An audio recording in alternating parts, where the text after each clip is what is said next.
जोश कॉफमैन ने अभी कॉलेज की स्टडी कंप्लीट भी नहीं की थी कि उसको एक बड़ी मल्टीनेशनल कंपनी की तरफ से जॉब की पेशकश आ गई और उसने वहां असिस्टेंट ब्रांड मैनेजर की हैसियत से काम करना शुरू कर दिया।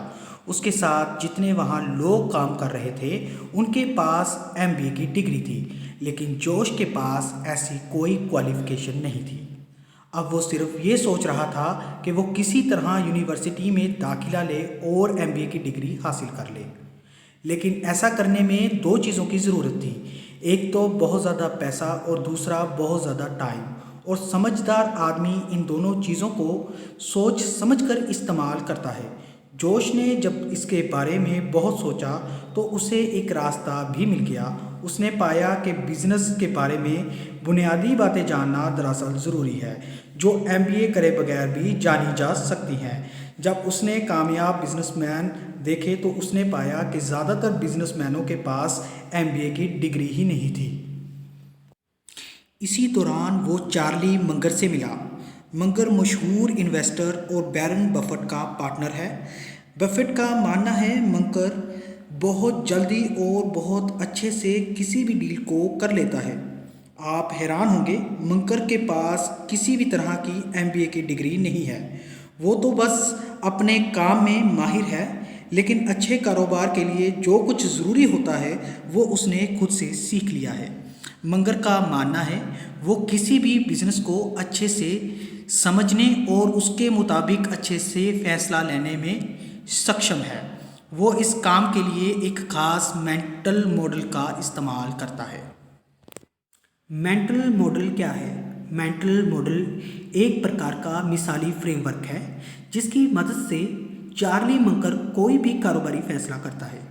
जोश कॉफमैन इस बात से हैरान और इम्प्रेस हुआ और उसने एक बेहतरीन बिजनेस फ्रेमवर्क जानने के लिए ढेरों किताबें पढ़ना शुरू कर दी।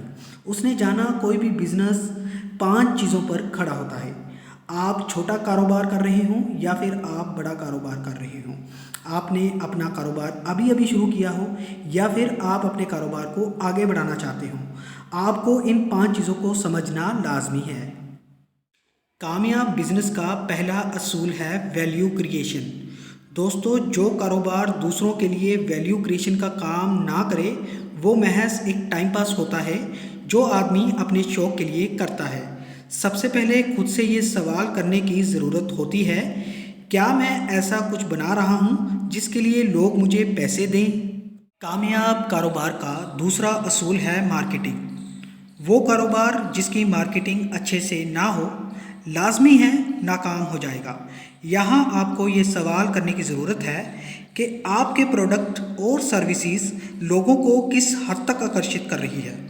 सोचिए, आप किसी रास्ते से गुजर रहे हैं और आपने एक काले रंग की गाय देखी, क्या आपको वो याद रहेगी?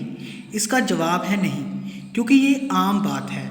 लेकिन अगर आपको रास्ते में नीले रंग की गाय दिखाई दे फिर? जी हाँ, ये आपके याद रहेगी, क्योंकि ये आम बात नहीं थी। ऐसे ही प्रोडक्ट्स के मामले में होता है।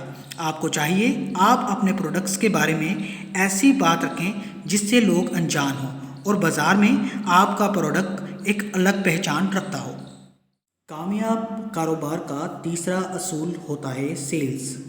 जिस वेंचर में सेल्स ना हो उस कारोबार में आपको कोई फ़ायदा नहीं होगा। इस मामले में आप खुद से ये सवाल कर सकते हैं कि मेरे ग्राहक मुझ पर कितना यकीन करते हैं। लोग बड़ी मुश्किल से किसी कंपनी या किसी प्रोडक्ट पर यकीन करते हैं। आप बस अपने ग्राहक को यकीन दिला दें कि जो प्रोडक्ट या क्वालिटी आपने उनको देने का वादा किया है वो आप उनको दे रहे हैं।